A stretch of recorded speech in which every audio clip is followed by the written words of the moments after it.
সামনে ফাইনাল দুদিন পরে, তো সেই ফাইনাল নিয়ে আপনার ভাবনাটা কেমন? আমি বাংলাদেশের সকল ক্রিকেটমোদী ভাই বোনদেরকে আমাদের জন্য দোয়া করার জন্য বলছি। তারা ফরচুন বরিশালকে ভালোবাসে। আমি বুঝতে পারি যখন স্টেডিয়ামে যাই, স্টেডিয়ামে হাত নাড়লে 20,000 30,000 লোক যখন চিৎকার দেয়, I understand the love Fortune Barishal. So আমি সবার কাছে দোয়া চাচ্ছি যেন আমরা ফাইনালে ভালো করি এবং আমরা যেন ভালো খেলে সুন্দরভাবে জয়লাভ করে আসতে পারি।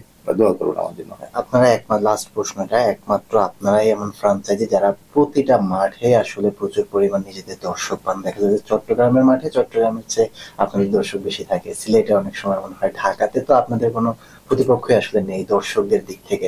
সো আপনাদের দর্শকরা কি আসলে সেরা কিনা, বরিশালের দর্শকরা সেরা কিনা? ক্রাউড, আপনি যদি ক্রাউড না থাকে তাহলে কিন্তু খেলা খেলে মজা নেই। আপনি যেখানেই গিয়েছি আমার কাছে মনে হয়েছে আমার home ground everywhere is home ground. Even Sylhet, if you মানে আনবিলিভেবল, সিলেটেও ফরচুন বরিশালের যে পরিমাণ দর্শক আমি পেয়েছি, মানে কানায় কানায় পূর্ণ। এবং যে মানে খেলা হচ্ছে আমাদের ভার্সেস সম্ভবত রংপুরের, আই ফিল রংপুরের মনে হয় 50 জন লোকও ছিল না। মানে টোটাল গ্যালারি ওয়াজ রেড, কমপ্লিটলি রেড। সো মানে ভালো লাগে, দেখতে ভালো লাগে। বাট ঢাকাতে আসলে আপনি দেখেন যে গত পরশুর খেলা, total gallery was red. And আমরা কিন্তু জার্সি সেলও করি না এবং আমরা কিন্তু জার্সি দেইও না কাউকে।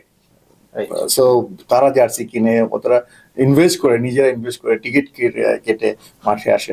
I am really happy that our crowd is fantastic and all over the Bangladesh to support us, and I sincerely thanks all of them. যে আইপিএল আমরা দেখি যে চেন্নাই মুম্বাই একটা দৈরত থাকে, বা তারা একটা ওন করছে। আইপিএল এর কথা যখনই বলি চেন্নাই মুম্বাইয়ের কথা বলি। তো আপনারা 5টা বিপিএল খেললেন, 3টা ফাইনালে উঠলেন, এবার একবার আপনারা শিরোপা জয়ের কাছাকাছি আছেন আমি মনে করি। তো সেই জায়গায় আপনার কি বলা যায় যে আইপিএল এ চেন্নাই মুম্বাই, বিপিএল এ ফরচুন বরিশাল? আপনারা যদি বলেন আপনারা বলতে পারেন, বাট আমি being a owner I cannot সে।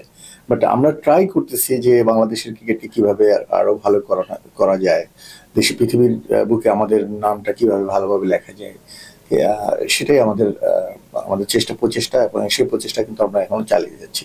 ভাই, এত ব্যস্ততার মাঝে স্পোর্টস টাইমসকে সময় দিয়েছেন, অসংখ্য অসংখ্য ধন্যবাদ আপনাকে। ধন্যবাদ স্পোর্টস টাইমকে এবং তার সকল দর্শকদেরকে।